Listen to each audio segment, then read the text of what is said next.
I'm Judd Myers. I'm Scott Tipton. Welcome to Blast Off.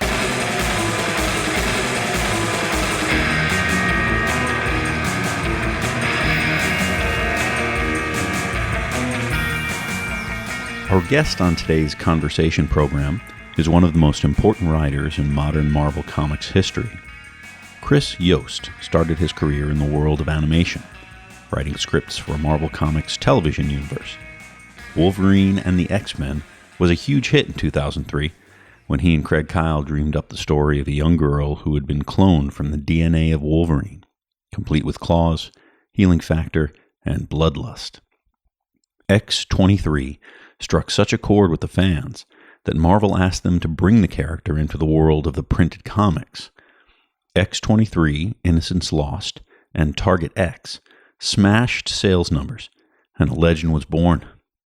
Chris went on to write long, seminal runs on New X-Men, X-Force, Spider-Man, and wrote a stellar adaptation of Orson Scott Card's Ender's Game. He even jumped over to the DC Comics universe to try his hand at the Batman titles. He continued to write for animation, penning stories for Cartoon Network. Teenage Mutant Ninja Turtles, Batman, the Fantastic Four, and Iron Man were all big hits that led to his role as head writer on Marvel's smash sensation, Avengers: Earth's Mightiest Heroes. He even tried his hand at the Star Wars universe, working on Lucasfilm's Star Wars Rebels.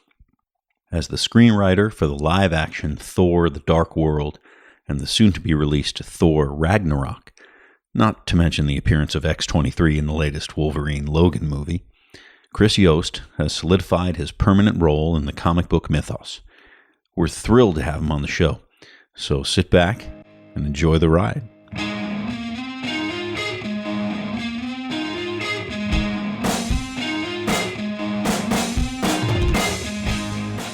Chris, thank you for joining us here on the Blast Off podcast. My pleasure. Thank you for having me. So you and I have known each other for a long time now, I'm happy to say. It's kind of great to finally be able to sit here and have the world listen in on our conversation. Probably about like 15 years. Yeah.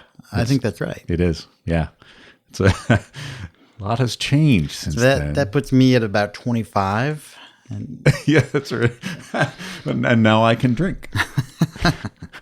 So I want to jump in here. Obviously, everybody listening out there might know you because you were the co-creator of X-23, a character that's about to appear in the new Logan movie. This may be ground that you've tread before, but it is important that I want to get it out of the way because people are going to want to know where this character came from and the development of this character and why it is that she's so important right now, not just for the cinematic universe, but for the comic book universe as well. I came out to California about 17 years ago, and I did like a graduate program. I used to be in advertising, so I made TV and radio commercials in Detroit, and came out here to do like a film business program. You know, I figure I can make commercials, maybe I can make something else. You were writing in the commercial industry? No. You were just an ad guy. I was like budgets and schedules. Okay. That's what I did. And then we, shoot stuff and put it together and edit. But it was not writing. Like we had a creative team. All that stuff was handled separately. I was literally just like the nuts and bolts of it. But you wanted to. No. Okay. But I figured I could produce something more exciting than a car commercial, right? So I came out here. I was doing a film business program at USC, and I knew that Marvel had offices out here. So I literally just cold called them and said, "Hey, do you guys need any help?" And they're like, "Yeah, we do." So I came in. Marvel Studios at that time was 3 people. It was Avi Arad, Kevin Feige, and Craig Kyle, who was kind of heading up animation under another guy named Rick Unger. But I was there for like a summer and, got to know Kevin and Craig really well and answered phones for Avi Arad, which was an experience in and of itself. So you just basically walked into Marvel. You were like a walk-on and you, as an intern. It couldn't happen again if I tried. Like if it's happening today, it can't, it's impossible. But there was just like the universe aligned and somebody was leaving, like the guy that cataloged all the comic books and did all the research packets and The office that I worked out of was Stan Lee's office, but it was just filled with long boxes of comic books. And for me, I'm just like, this is the best thing in the world. But at the end of it, I left, and I left like a sample of writing. About that time, I realized I didn't want to do producing. So even in the program, I kind of knew I was not for that world. But we had some writers come in as guest lecturers, and that sounded good. So I tried my hand, and we had to write a few pages for a class, right? We had to write 5 pages so you know what it's like to be a writer. And I just kept writing. So I wrote 2 screenplays. What were those 5 pages? The first one was a sci-fi thing called Godstone. And there was a giant MacGuffin movie, right? There was a rock that gave you the power of God, and everybody was after it, and 2 brothers, and it was unproducible. It was the most expensive thing you could ever write. Geez, sounds like a science fiction comic book. Yeah, exactly. Do you know Freddie Williams? Yes. Yeah, I actually I cut it up into a comic book and gave Freddie some pages, and he drew them for me, and we kind of shopped it around, but it never went anywhere. But I left that and another one called Interdimensional. That was a big kind of James Bondy sci-fi thing. Also a tad expensive. But gave one to Kevin, gave one to Avi, gave one to Craig Kyle. And Craig Kyle actually read it. And then came to me and said, hey, I've got this idea for this show I'm working on called X-Men Evolution. X-Men Evolution, for those who don't know, is an X-Men cartoon where the X-Men were kids. So Jean Grey, Cyclops, all these guys were teenagers. But Storm and Wolverine and Beast were adults. And they were the teachers. But the network really wanted Wolverine to be a kid. And so Craig's well, I can't just make him a kid. It'd be confusing to everybody. He was an adult, now he's a kid. So he's all right, I'm going to think of a way to kind of resolve this issue. And X-23 was the answer to that. So he came up with this idea and then came to me with it, pretty fully formed, and said, do you want to write this episode with me? He liked my script, and we teamed up. So we wrote, the very first job I ever got was X-23. The episode was actually called X-23, and it was her first appearance anywhere. There's a thematic here that I'm running into interviewing a lot of people. One is interviewing Len Wein. He was talking about him and Marv and what their time was like in the 70s, breaking into a very specific time, and how they were young guys and they just basically just forced themselves into the offices as just intern, I will bring you coffee. Right. They were the kids, and they were trying to get writing work, and they just kept bringing coffee. You needed 2 guys to bring coffee, and then you kept doing it. It's a group effort. Yeah, and kept throwing their scripts around until someone read it, one of them, and there was a backup, something that they couldn't find anybody for, and they were just give it to the kids. And that was the beginning of it.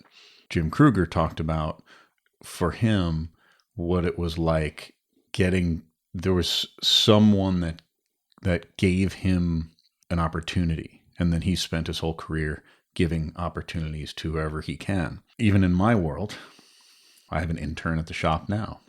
How did I get my first job? As an intern, bagging and boarding in a back room. So here you have a guy who just took the time to read your work and then took a chance to give you an opportunity. It's huge. At the end of the day, it's a tough business to get into. Any business requires help. Nobody can really do it alone. It always takes somebody to show some interest or give a chance or whatever it is. Advertising was the same way. I got an internship. Somebody's friend's mom's brother, that kind of situation. Yeah. With film, it was a very similar situation where it was a little bit of a right place at a right time, and somebody, said, hey, give it to the kid. Right. I was the 30-year-old kid at that point, but nonetheless, it's not any different. It's always going to be that way. And then, once you've got the ball, you just don't, you got to prove yourself, you got to take the opportunity where it comes, right? But then you got to deliver. You have to be ready. Right. So you're constantly polishing yourself and waiting basically to come off the bench. Well, to a certain extent, but it also takes a little bit of moxie to just get that script out there too. Yeah. It's you've got to always be trying to get your stuff read. You've got to be putting it in front of the right people or the person who can get it to the right people. It wasn't like a shooting star that came down and landed in my lap, but there's a little bit of it. It's a little bit of the right place, right time, right writing sample, or right resume, or whatever it is. Carl Gottlieb said, always be in the right place. Always. Just make sure, he was like, at some point in my life, I decided I was never going to take a job in anything else but entertainment. So whether that meant hanging lights or bringing someone coffee, I would always be in an environment where something was happening that I wanted to be involved in. And eventually I would be able to put myself into a situation that gave me an opportunity. For sure. And some of it is even like, being open to something that could lead to something else. Like, don't be in a position where you're saying no. Right. Just say yes, because you never know what it's going to lead to. Have you found in your career so far that you have given an opportunity to someone have you sort of passed it down to someone else? In animation, I certainly tried. Mm-hmm. I was the showrunner or story editor or head writer, whatever you want to call it, for a number of shows. Mm-hmm. And then I would, you had to hire writers. So there were a couple of instances where I hired people that I knew that, were looking for a shot, looking for an opportunity, and I gave it to them because that's, how I got in. Right. And right. You really, it is upon people in that position to kind of pay it back. Right. Or forward. In some direction, you have to pay it. And you hope they come through, because otherwise you got to fire them, and that's always a little tricky. Right. But that one worked out. They're now heading Marvel shows themselves. That's a big deal. And I want to touch on animation. So you get your start there, and you're writing scripts for animation, which I have to imagine is somewhat different than writing a script for a film or writing a script for a comic book. Maybe the format is somewhat similar, but I think you probably have to hit different beats and different things at different times. Yeah, there's some technical differences, like for sure, like length and formatting. But, in each case, there's always a sample. You just talk to the boss and say, like, hey, you just show me an episode and tell me to do it like this, and I will do it like that. You know, like they're not looking for me to reinvent the wheel. They're looking for me to deliver an episode just like their other episodes. Like if I can bring my voice to it, great. But I'm really bringing Wolverine's voice to it. And Wolverine has been established over years. So, I'm not going to have him necessarily be singing and dancing through this episode. But nonetheless, like, I have to match the show. Yeah. And, like, when I do my own stuff, then I can bring my own voice and my own things. Mm. It's a little bit of execution. It's a little bit of inspiration. It's like, how can you honor that character in that show and, hopefully bring something new to it as well.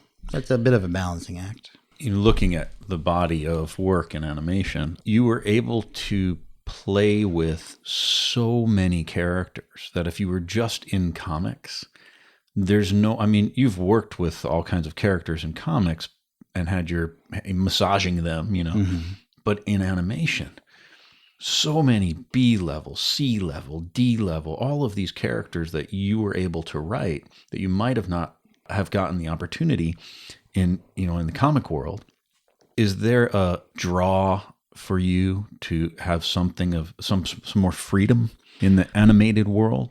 Yes and no, for sure. On a show like Avengers, right, for instance, like, they want to see Captain America and Thor and Iron Man and Hulk. But then in that context, you can bring in other characters like Black Panther or Wasp or Hawkeye. Like you can start to expand from there. So like you definitely have a core team that, people want to see because they've seen the movie and now they come to the show or whatever it is. Yeah.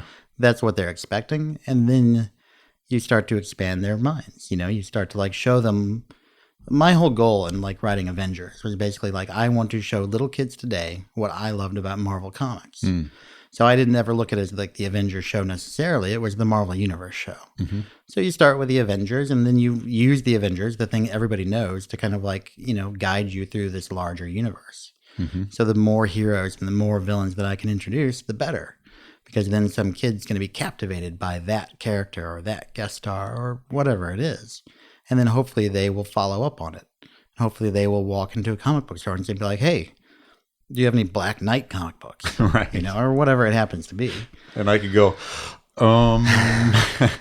yeah, I got this one. It's $50, and then But more likely in Black Panther, Right, you know, somebody right. that's, you know, a little bit more in the consciousness, hopefully. But, you know, for me, like Black Knight showed up in the show for like 7 seconds. Right. And for me, that was a win. You know, Yeah. because Well, I remember, you know, as a kid reading things like Contest of Champions. Sure. And going, who are all these people? This is crazy. Some of them were created just for that, but there were so many comics where, if for one panel, I'm thinking, who is that person? And since there was no internet, I had to just hunt to see if they appeared anywhere else, or hope that the guy at the comic book store knew who it was and could send me in the right direction. mine was always Spider-Man. Like I read Spider-Man nonstop. And then one day I picked up a comic book called Secret Wars. And I'm like, what's an X-Man? and then that led me to another comic book store, which led me to X-Men, which went much further. But This leads me to a question that usually I do at the beginning of a conversation, and that is, what was the first comic book you ever remember reading and or that affected you so much that it stayed with you? when I was a kid, my mom would just bring home boxes of comic books. And I would read them and enjoy them. They're all Spider-Man. She'd pick them up at the grocery store because they sold comics at the grocery store. Uh-huh.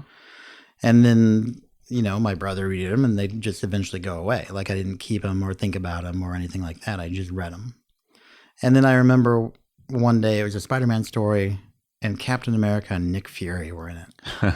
And it was just like Nick Fury was tied to a rocket and Cap and Spider-Man couldn't save him, and like he blew up, and you're just like, oh no! Spoiler: he survived. But Sounds I'm like Marvel team up to me. it probably was. And I'm like, I gotta. What happens next? That was the first time I realized, like, what happens next. And then it was just like the great thing about comic books is, in general, serial storytelling. Like it continues. And with, you know, Secret Wars or whatever Spider-Man story was going on, like the black costume or whatever it was, it's like, you know, it's a soap opera. You want to know what happens next. You want to come back for more. And I just started picking up everything at that point. New Mutants was a huge one for me. That was like the first one that I was really in for ground floor. Like I had New Mutants #1, you know. I had the graphic novel actually.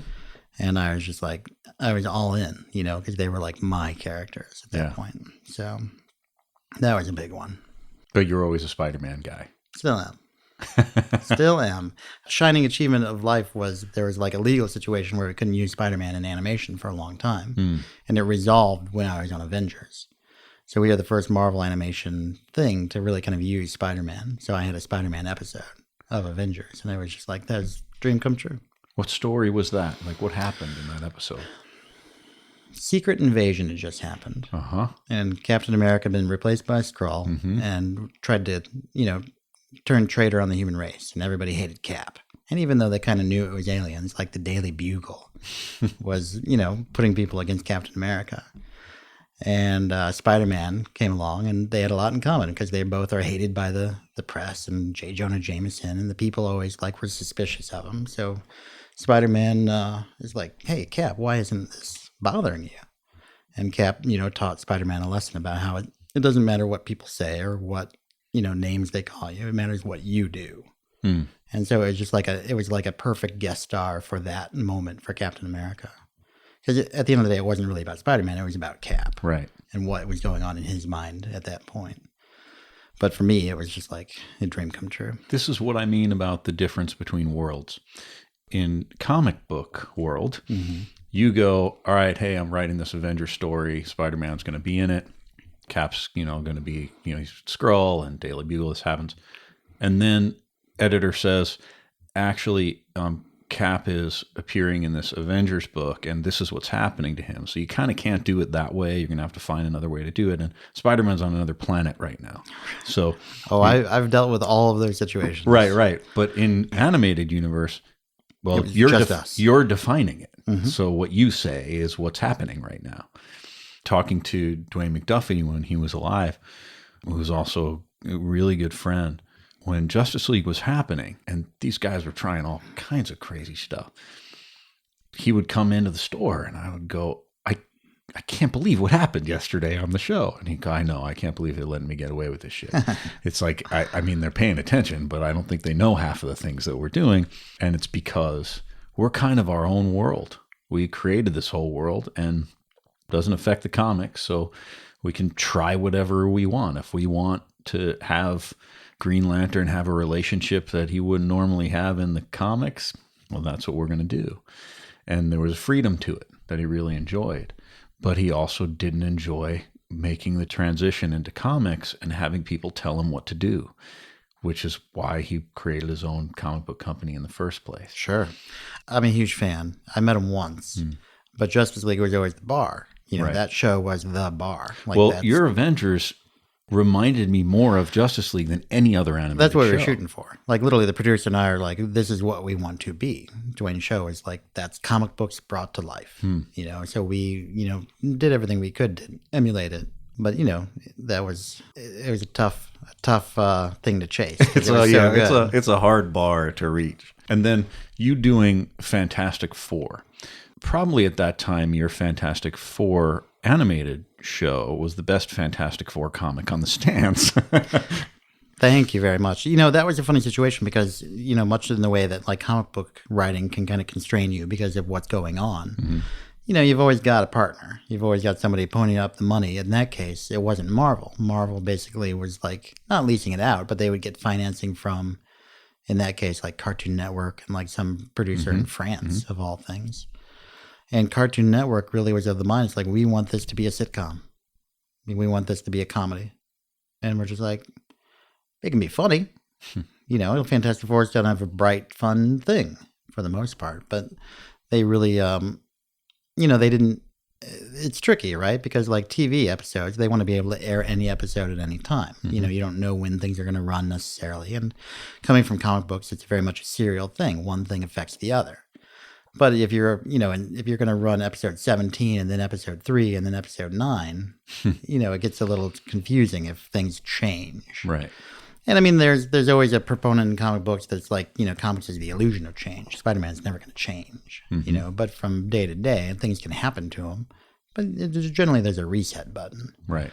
But Fantastic Four was, is wholly inspired by Mark Waid and Ringo's run. Yeah. And, we just wanted to be fun, bright, and positive, and we did our best. But you always kind of come back to that serial storytelling desire, and it's changed. I think that more and more, the superhero shows kind of embrace it a little bit, because, in turn, the movies are becoming serial storytelling. Everybody's got a cinematic universe. Right, yes. And, if you didn't see Cap 1 and 2 and Iron Man, whatever, does Captain America 3 make a lot of sense? You hope that anybody could go into it clean and understand what's going on. Right. But it's a richer experience. So that's what you're hoping for, is that anybody can enjoy any episode. But if you've seen the other ones, it's a richer experience. And X-Men comics are no different. You can pick up an X-Men comic. My first X-Men comic was X-Men 187, right? Yeah. I knew about the characters from Secret War. Mm-hmm. But the first comic I picked up, Storm didn't have her powers. Right. Forge was shooting dire wraiths. Rom was there. And yes. It's what the heck is this? Mm-hmm. But just based on my personality, I'm like, give me more. Right. I'll figure it out. Right. Just keep going. But, television executive, it's a big money business. You're putting a lot of money into these things. Yeah. They want it to make sense. Right. For them. It's tricky, but it can be done. And right now, you're working on some Star Wars. I am. A gentleman by the name of Henry Gilroy was kind enough to invite me to write an episode of Star Wars Rebels, which was yet another check off the bucket list, because it's Star Wars. Right. It's an amazing opportunity, and it's been a hugely rewarding experience. My second episode just aired, I think, last weekend, which was, it's surreal to see your name next to it. So that's been exciting. I hadn't done animation in a long time, and I didn't realize how much I missed it. It's a lot of fun. But it's, it's a very specific thing too. And you working with the team is really always the best part of it, because you're working with other writers. You're in a room breaking story. You're working with the executives and directors, and it's very much a village. And film, feature stuff is very much the same way, but not until later, because generally you're writing it for a much longer period of time. like once animation starts in production, they need scripts like feeding a machine. Right. So like it's a much quicker pace. Comic books are even quicker because you've got one coming out like every month. But feature is a slow process. And that took a long time. Like coming out of animation comic books, like going into feature was hard because it was slow. And then going back to animation after a couple of years of feature was, oh yeah, they need this next week. So it was, but it's exciting. You can't say no. It's Star Wars. So talking about the differences between television and film production. Film could be, 2-3 years of working on something? For sure. Like you start developing an idea, get it to a script, you bring directors on board and artists and production designers. And I mean, that can easily be a couple of years. And then once you start shooting, like on the big ones, like the Marvel stuff, it's generally about 4 months. And then you're in for like a year of post-production, editing, and visual effects on top of that. Mm-hmm. So, I mean, like the whole journey generally, from, hey, let's do a movie to premiere night, can be 2 or 3 years. Right. Some scripts that I've worked on, they've been working on them for 6 years, like Masters of the Universe, right? Like the He-Man movie. Like I came on board, I was like the 5th writer to tackle it. And I wasn't the last. So, I mean, it's a process for sure. So you jumped into that with a existing script? Or was it, hey, these other people tried it and we're throwing it away? And in some cases, like you don't find out about an existing script until much later. In this case, they gave me all 4 and said, here, we like things from each one. Wow. See what you can do. So it's, every situation is different. Like, if you're the first writer on, great. If you're coming in for a rewrite, sometimes you see the other stuff, sometimes you don't. You're working with a producer usually that's kind of guiding you through it all. Mm-hmm. But it's, it's always different. And well, with Thor, I think if I remember correctly, originally you going on to Dark World, you jumped in. You weren't like, hey, right out of the gate, I'm writing Dark World. It was, you jumped in. Was it to polish? Was it to add elements? It was a unique situation. Like I had been in the Marvel Writers Program. So Marvel set up a studio of their own. They did Iron Man, Incredible Hulk. For people who don't know, what is that program? Like, what's the... It doesn't really exist anymore, although I've heard they were trying to restart it. But it basically was within the Marvel Studios feature side. They would hire 4 or 5 writers to just kind of be on staff. And they would develop new and exciting properties. So, if you want to do, in fact, Guardians of the Galaxy, it was the first movie off of the Writers Program that got made. So, generally, it's like a list of, you look at all the different comic books that Marvel has, and, Marvel themselves has the right to do them as movies. And they say, give it a go. See what you can come up with. Make a movie out of Eternals. Make a movie out of, whatever it happens to be. Mm-hmm. And not saying that that's being made. It's just like a random thing, but... I picked a couple off the list. There's one in particular that I knew about and loved and took a stab at. But, the other writers were doing other stuff. That Marvel has kind of a backlog of development stuff that, maybe one day, if the timing's right, will become a movie. But because they're such kind of a small studio, they only do 2 or 3 movies a year. And that's up from doing 1 and then 2 and now 3. But they got such a massive backlog of amazing material. It's good to kind of just start thinking about it. Mm-hmm. And TV's doing a lot of it too. Right. TV's doing stuff left and right, so they, I'm sure have divvied up properties at some point between film and TV. There are people who are saying to me, oh, I'm watching Legion. I really like it. No clue that it really has anything to do with a comic book world.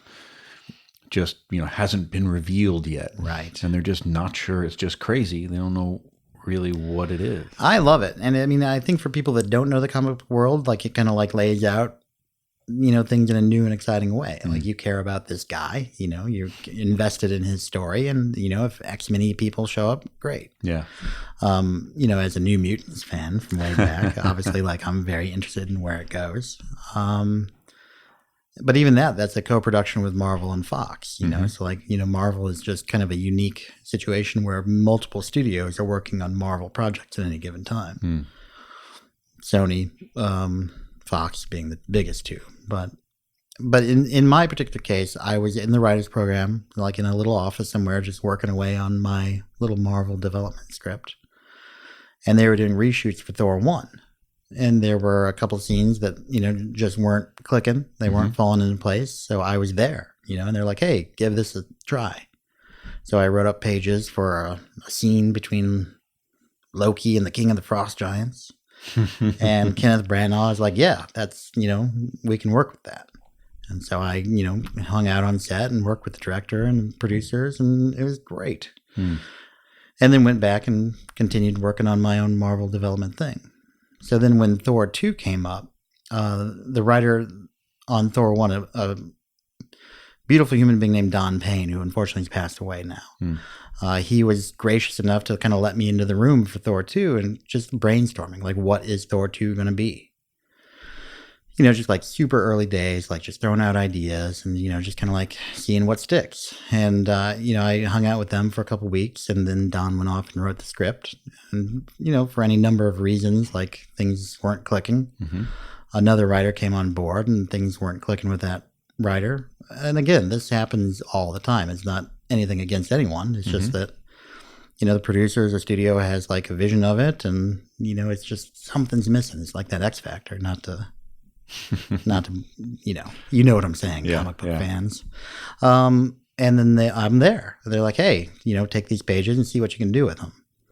And so I took a weekend and wrote a big chunk of Thor 2 pages, and they read them, and they're like, yeah, great, keep going. And I remember there was another writer in the writer's program, and he and I were talking about it. He's like, dude, I think you just wrote Thor 2. I'm like, do you think? And then I remember they were prepping the movie in London. And I was on a phone call like 2 a.m. here in Los Angeles. And at the end of the phone call, they're like, yeah, you need to pack a bag because you're coming to London. I'm like, like in a few weeks? And they're like, no, tomorrow. I'm like, I'm going to go wake up my wife now, let her know. It's called movie money. Yeah. And so then I spent 6 months in London, and we made Thor 2. Wow. Yeah. So Chris Yost, ready again, just waiting. I'm working on a handful of things that I can't talk about, unfortunately, but things are very exciting right now. That's great to hear. But here's your character, this X-23 character that you and Craig created. Do you have a desire to jump back into this character who's now the new Wolverine in the comics? A desire, and may show up again in the movies in another form, to dig into that character again? Or have you said what you needed to say and you want other people to go and play with it? In that particular case, like Craig Kyle really came up with her. Like he had like Artemis shooting out of Zeus's brain. Like she was fairly fully formed. Like he knew like her backstory. He knew like why she had extra claws. Like he had it, fairly well thought out. And I just literally helped kind of bring it, onto the page. Yeah. Look, I owe my career in animation and my career in comics to X-23. So, like, I'd be happy to work on her, but that's something I'd only do with Craig. Right. Like, I would never just do an X-23 story. That's just me. How is that with collaborating? Do you, talking about process, do you guys talk it out and then you divvy up what you're going to do? How do you go about that? The way we did it was always over lunch. So we would just like go get lunch and just hash out the story. And we'd just like start talking.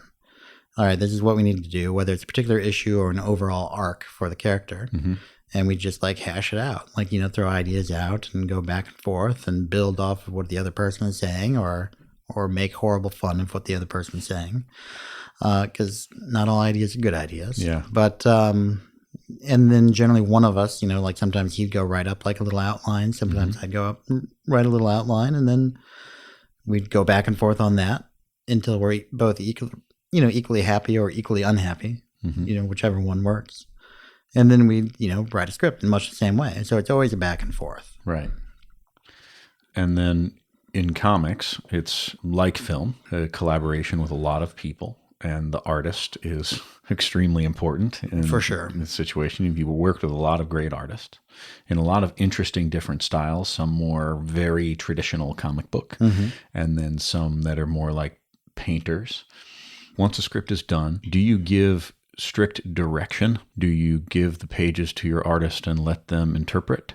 I know a lot of people work differently. What's your preference? I always look at it like this. Like, I'm not an artist. Artists are the costume designer, they're the stunt coordinator, they're the director, they bring so much more to it. My script's job is to inspire them. And how I look at it is like, I will write a script that will give, at the very minimum, a good comic. Like, if somebody just like literally draws exactly what I say, it'll be pretty good. But I want to give it room so that the artist can then be like, if I want to do like a 4-page splash, we'll find a way to make it work. I want to inspire them to do something amazing. I want the comic to be better than good. Right. I want them to bring something to it. I'm very minimalistic in my approach to any scene. Like the dialogue is the dialogue, and right. I take ownership over that. Do you not write the sort of close up on, pan in? I do. And I generally, I'll talk to the artist beforehand and just be like, all of this is just a suggestion. If you got a better way to do anything, please do it. Like, if you think of a way to frame this or a sequence that's going to blow everybody away, please do it. It doesn't have to be a close-up. A close-up is what it would take to at least get the story across. And if you've got a genius way to do it, go for it. I am not precious about that stuff. And have there been artists that you've worked with that maybe throw something into a panel and you look at it and go, oh, that's interesting. Let's run with that. And sort of it affects your storytelling. I think that everything Scotty Young did on New X-Men made me so happy. Like, guys like him, and I'm going to butcher his name because I've never said it out loud. Chris Bachalo? Like, they're just like imagination machines. And like every artist I've worked with, like you said, I've been lucky to work with some like amazing artists, right? But they definitely like, bring a lot of themselves to it for sure. Those two can like come to mind immediately, but like, like Paco Medina, Mark Brooks, like Billy Tan on the first X-23 miniseries, we were just so happy because he was just like so good. Right. And then Mike Choi on the second one just like brought it, him and Sonia Obach, like they killed it. Like, that was a gorgeous book. Umberto Ramos, I think, is amazing. I love, and I mean, again, like, that is not it is not like a classical, right? I don't know. He's very stylized. Very stylized. Big boots. I respond to that. Duncan Rouleau. He did a one issue of New X-Men. I'm like, I would have him on board for every issue. Like, I think that he's amazing. But I mean, again, like, it's a different style. It was like part 2 of a 4-part story, and it stuck out like a sore thumb. But I loved it. Yeah. It was. He's great. So I mean, I lean towards more stylized stuff, but you got then guys like Ryan Stegman, who is just like, his stuff is gorgeous. Yes. Like, his lines are dope, whatever the kids are saying now. You've done so much. You're one of those guys that will do a long run. Like, you'll go and go and go as long as there's a story to tell. Interestingly, some of the work was out of print for a while because there was a lot of it, and there was stuff in there that I can't find New X-Men stuff. Yes, still a difficult thing to find. I know that now that they're putting out larger collections of your work, the X-23 stuff and the X-Force stuff. It took a while, but finally they're putting it out there. If you haven't, everybody... X-Force. Oh, go ahead. Yeah. I just want to let everybody know that it is available now. It's all together in these great larger volumes, which you can find at my store. But it's great to go look that up because it's been a while since we've had them. Sometimes you had to hunt down random collections just to keep the story going. But now you can get them. And my hope is that Marvel will take the same tactic with the new X-Men stuff, because that was some great storytelling. And I mean, for X-23, we always looked at it as chapters of her life. So like, the first miniseries was a chapter, the second miniseries was a chapter, New X-Men was a chapter. Like, she actually goes through changes in that book that matter. And then X-Force, is a dark chapter where she kind of goes backwards, and Wolverine really has to take ownership over what he's letting happen to this poor girl. So like, that was very important to us, that like this character in every story we told, was growing and moving forward. And clearly she's Wolverine now. So yeah, things have changed. Marvel has a way of controlling their properties and controlling the material. It's sort of like before Guardians of the Galaxy came out. People were coming into the store saying, hey, I hear this Guardians of the Galaxy movie is coming out. I want to read some Guardians of the Galaxy comics. And I would go, no, you don't. No, you really don't. Trust me, I'm going to give you some stuff. You're not going to know what's going on. And these people are not going to be in the movie. Because at the time, right, there were, it's the 70s stuff, late 60s, early 70s. Yeah, they're going to read like, what's it, Charlie 27? Yeah, he's got like a bowl on his head and like a mattress. He's wearing a mattress. Which I contend that he's going to show up. There's some way this character is going to show up. Yeah, I don't know about that one. But it wasn't until Bendis sort of did this kind of, all right, here's what we're going to do, and we're going to use the movie universe characters, and this is going to be Guardians of the Galaxy now, that I was able to give someone a Guardians of the Galaxy comic book. Well, the nice thing about that is, like Bendis specifically, he was on something called the Marvel Creative Committee, where they would, have, some input on the movies, and they would know what's coming down the pipeline. So that way publishing could kind of get ahead of it. And, if they know that Guardians of the Galaxy is happening, they can, Bendis, I think, wrote the book. Right. That was more in line with the movie. And animation started doing the same thing. Like, they know what's coming, so we're going to put on a show that, kids will recognize as, oh, yeah, I just saw that movie. Now I can pick up this book, and it's what I'm familiar with. Right. It's what, like, I think he's doing Defenders right now based on the Netflix stuff with those particular characters. So, I think Marvel's been smart in getting ahead of it, and Bendis obviously is phenomenal. Yeah, Defenders is a good example of people coming in and saying, oh, I want to try a Defenders comic. I've seen this, read this. Yes. But of course, right now I go, trust me when I tell you, you're going to get Namor, you're going to get Hulk, you're going to get Doctor Strange. Later on, you're going to get Valkyrie. Who are all these people? Yeah, it's funny, right? It's, as a comic book fan that's been with it forever, like, those are the characters I think of. Those are the ones I want to see. But, like, it's a different world. Kids don't necessarily know.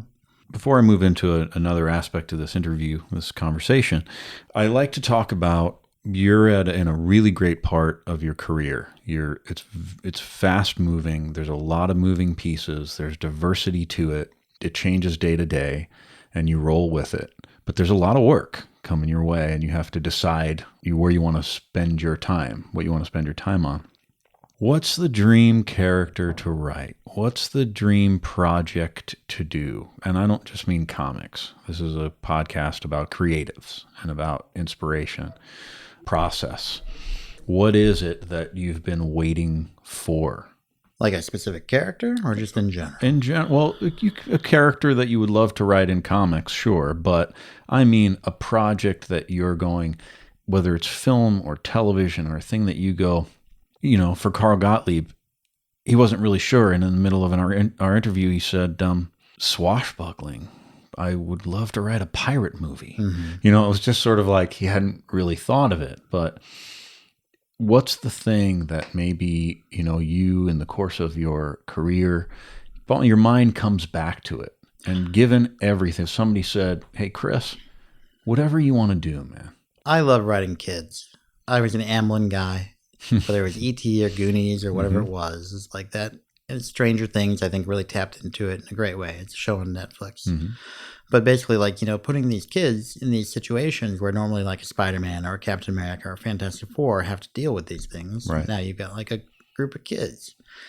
The thing about Spider-Man is over a long enough timeline, Spider-Man's been to space. He teamed up with Doctor Strange and was in the other dimension. Right. So like, how do you capture like that sense of wonder and that sense of imagination and that, how do you thrill an audience, when the characters themselves is like, yeah, I fought Dr. Doom before. I fought this, I did this. There's always a way to make it happen, for sure. And I've done it many times, but with new characters like Runaways, like a Power Pack, like, a Future Foundation kind of book where you can have these new characters experiencing for the first time the thrill and wonder of the Marvel Universe.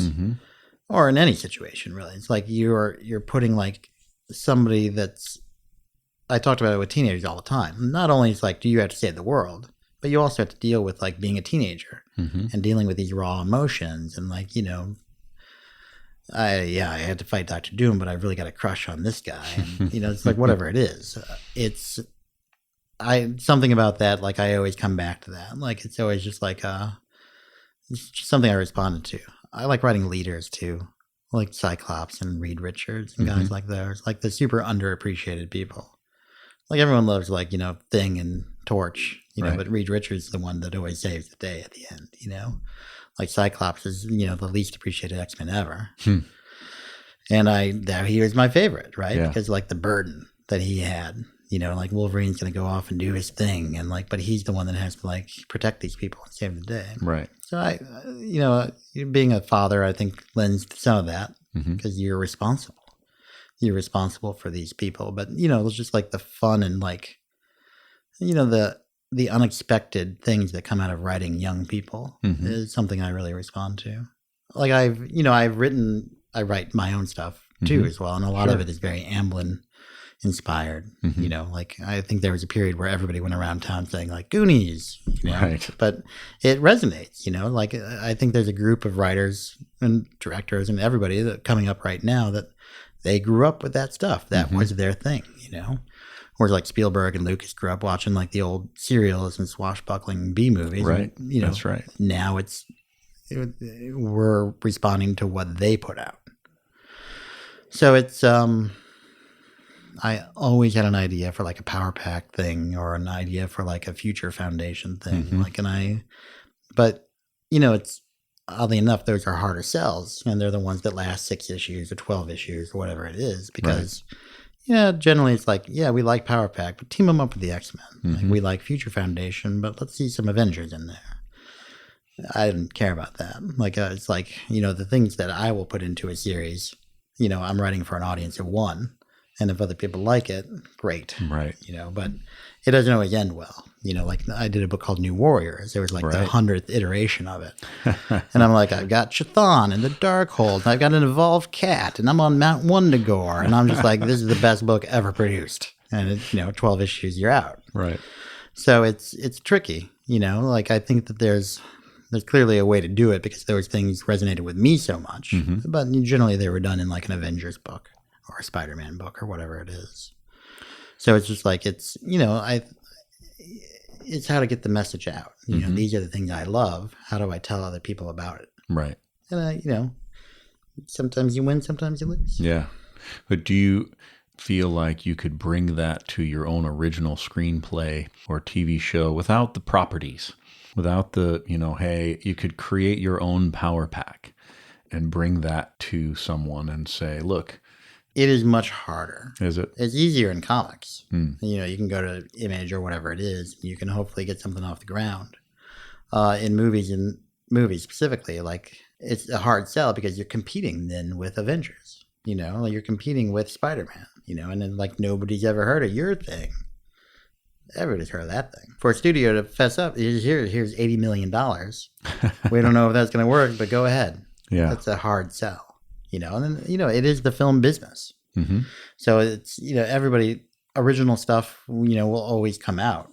But specifically with superheroes, because it's so expensive, if you could do like a Paranormal Activity, they did it. Chronicle, that was a superhero movie, but they did it cheap, or relatively. So it's tricky, but it can be done. And I'm trying to do it right now. On a couple of fronts. So you did a creator-owned book at Image. But it's interesting that it was a time before the Image reboom that's happened, where so many creator-owned books are coming out now. It's very subgenre based.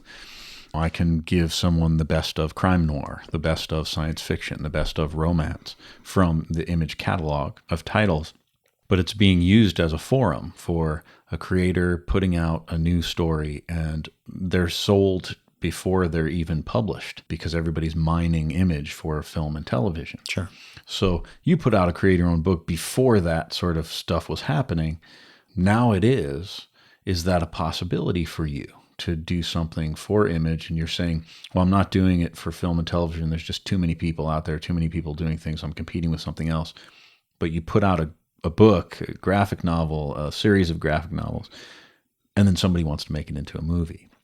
It's almost like comics have become a forum, a way in to another format. The way I always heard it was basically like the appeal of comic books to like movie executives is more or less like somebody must like this, right? Like, like it exists. Like somebody said yes to this already, so like, like the chance you're taking, you're still taking a big chance. Don't get me wrong. But like somewhere I'm holding something in my hand that obviously somebody's responded to. So there's something here. And like our version of it may deviate from exactly what's in the book. But, there's some, there's, they call it IP. There's, intellectual property. And it's valuable, it's so like, coming in with a script fresh out of nothing, oddly enough, like sometimes is less effective than coming in with a comic book. Right. So, I mean, like if I've got an original idea, occasionally, somebody mentions to me, well, you could do it as comic book and it might sell easier. And I want to write a comic book because I love writing comic books, and I mean, if it goes for movies or TV, great. Like Killer Demons they're working on a movie of it right now. So it's super exciting. But again, it's always a long shot, like that one especially. And did you do the screenplay for it? I did not. Interesting. Yeah. So they just bought the property.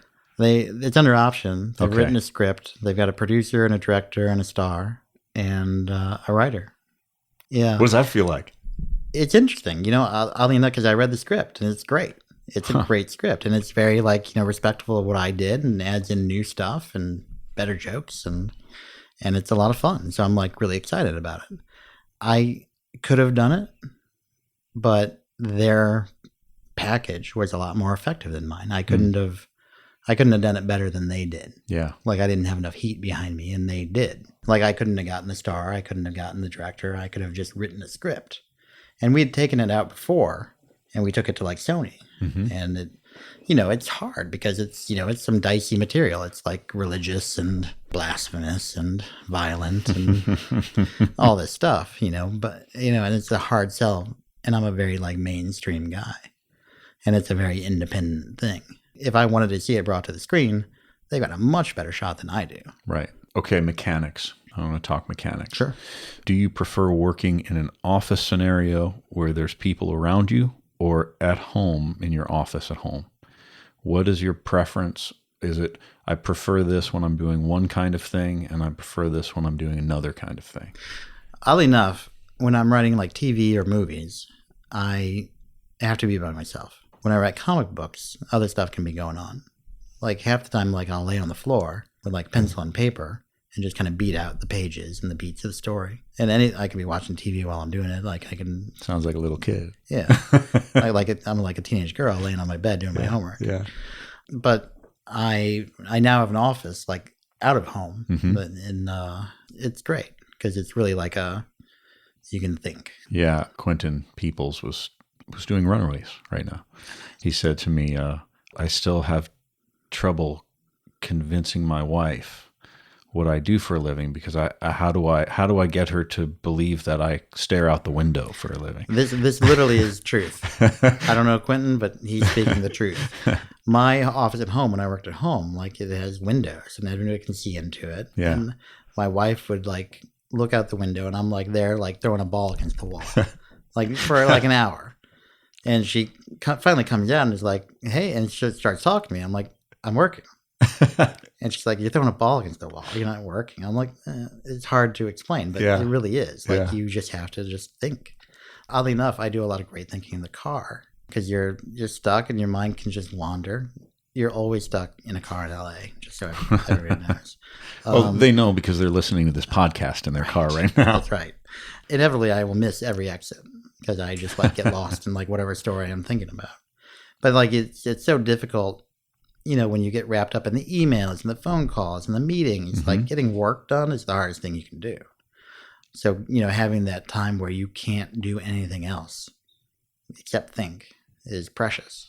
Do you force yourself to do that? Are you up at a certain time so you can take care of what you can with the kids and then you go to work and you work for this many hours and then you go home? That is exactly what it is. Okay. And depending on like what's going on, like right now I've got like 5 different projects and it's been brutal, but great. It's all great things and I'm very excited about all of it, but it's a lot. So it's, do what you can for the family, but then at a certain point, you just have to go away. Right.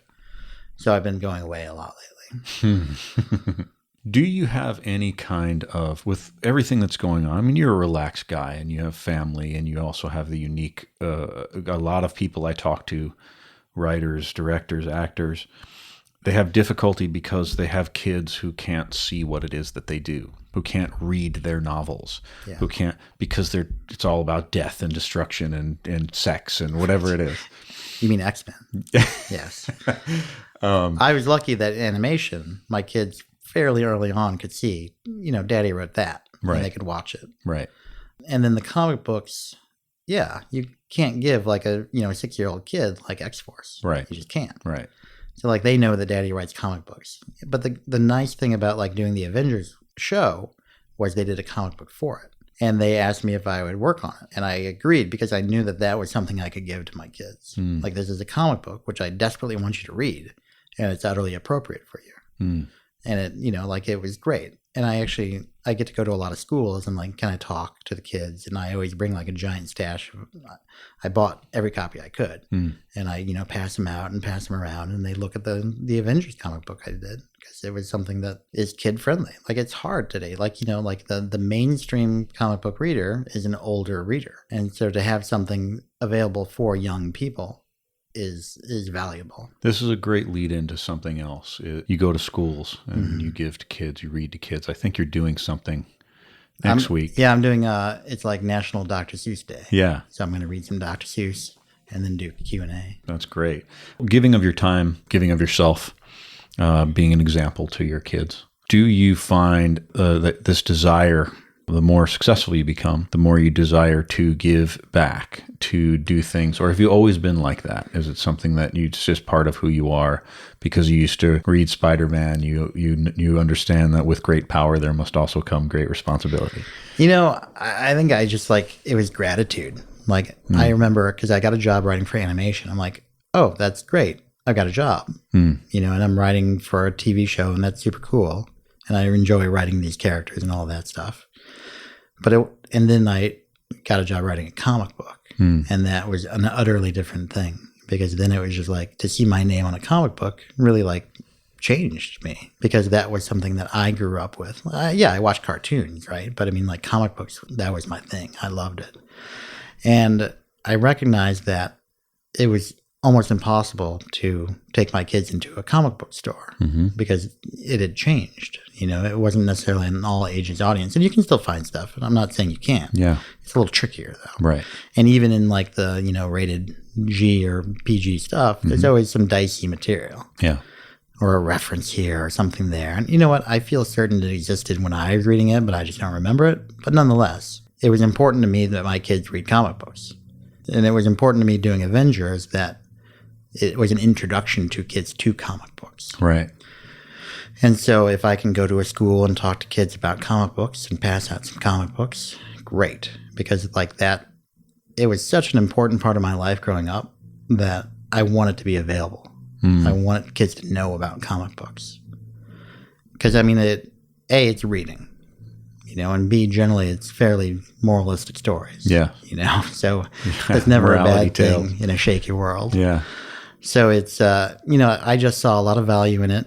And a lot of people, would ask me, it's like, can you come to this classroom? Can you do this? And I feel it's very valuable.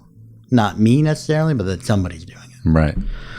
Being responsible, giving back. Obviously, you're a dad. It's sort of in your DNA. This leads to something that we're doing at the store. First of all, we're known at Blastoff for our creator collection consignments for all of different, for different reasons. You have given your collection, many, many books, for donation, for sale to different organizations, different children's hospitals, different schools and libraries. You're giving of yourself for a good cause. And you're being a part of this children's hospital, Los Angeles Children's Hospital event, Make March Matter, which happens on the 25th of March at our store, our North Hollywood location. And you're going to be there with Thomas Perkins, yes, animator, designer from Avengers, Earth's Mightiest Heroes. And he's going to be there teaching kids how to design and draw heroes. Using the logo, the Children's Hospital logo. And this is something that on that day, we're going to be selling your books to give all of this money to Children's Hospital. It's a big decision to make. Obviously, comics are important, and they stick with us. They're very personal. How do you feel about it? Tell me you're emotionally. Tell me how you feel. It's tricky, at the end of the day, like I remember sitting in a storage locker with 60 long boxes of comic books thinking, man, this is a lot. I think that it's definitely like a hard decision because I value their stories, but it's an easy decision because I want to pass their stories on. And my kids are, reading their own things and doing their own things, and they're reading my comic books now, and they'll read my comic books that I've actually written in the future. There's definitely some bittersweet nostalgia going on there, but to be able to pass it on is great. Yeah. Is there some kind of spiritual practice in your life that you utilize that helps you informs your work or helps you to get in touch with what you need to as an artist to do the work that you do? And by spiritual practice, it could mean anything. It could mean, not just religious practice, but like, walking. Like, is there something that you go to on a regular basis consistently and that you have a discipline for? In a sense, watching movies and reading comic books are that for me. Like, I love it. And it always inspires me. And it always teaches me something new. And it's changed over the years for sure. Like seeing my kids and seeing that we want a better world for them, is an idea that has really taken root in me. And then just to not go insane, yes, I do walk around quite a bit. I do bounce the ball against the wall quite a bit. Mm-hmm. But, to get lost in thought is a luxury. A lot of times, just the act of letting go of I need to pay the bills, I need to do this, I had to drop off the dry cleaning or whatever it is, to just let your mind wander, I think is the closest thing I do to that. A sort of meditation. A sort of meditation, like a creative, story-driven meditation. Yeah, everybody, again, thematically, everybody seems to go back to quiet your mind, give yourself some peace of mind so that you can let these ideas in. If you're always in motion, you can't see the things that are going by. It's so true. I was somebody that always used to listen to the radio, and the news. Eventually I had to shut that off. You have to quiet your mind to a certain extent to allow it to work. Right. Because in this world, we're being bombarded with your phone, with your watch, with every single thing. And, living in a big city, it's nonstop bombardment. So at 2 a.m, when my wife and I finally, have a little peace and quiet in the house, we value it. The creative work really can only come, with that kind of freedom. Freedom. Well, with that, I'm going to give yours to you and and thank you for coming and giving your time today. It's really means a lot. And I, that I respect and admire your work. And I'm grateful for your friendship. Likewise. It's been a long time. I know. So out there in the podcast world, while you're listening, if you would like to join us, March 25th, that's a Saturday, 2017, we will be at our store starting at 10 a.m., and we will be raising money and awareness for children with cancer and other maladies. And Children's Hospital Los Angeles will be there. Bring your kids, learn how to draw from an extraordinary artist, learn how to write from an extraordinary writer, buy some comics with all the money going to charity, and celebrating kids. Celebrating childhood. Bring your healthy children and teach them what it is to do good things for kids who are less fortunate. And you can find all this information on our website, blastoffcomics.com, and any other information that you need. You can certainly reach out to us here at the podcast or at our store on Lankershim Boulevard in the Arts District in North Hollywood. Obviously, there's a lot coming up for Chris Yost. I'm sure you're on Twitter. I'm on Twitter. You can find me and just Yost, Y-O-S-T. Okay. And any other places that they can get information? Not that I reliably update. Twitter it is. Twitter.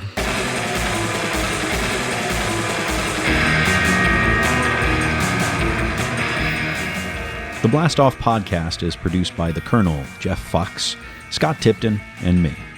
Original music is composed and performed by Derek Anthony Gray.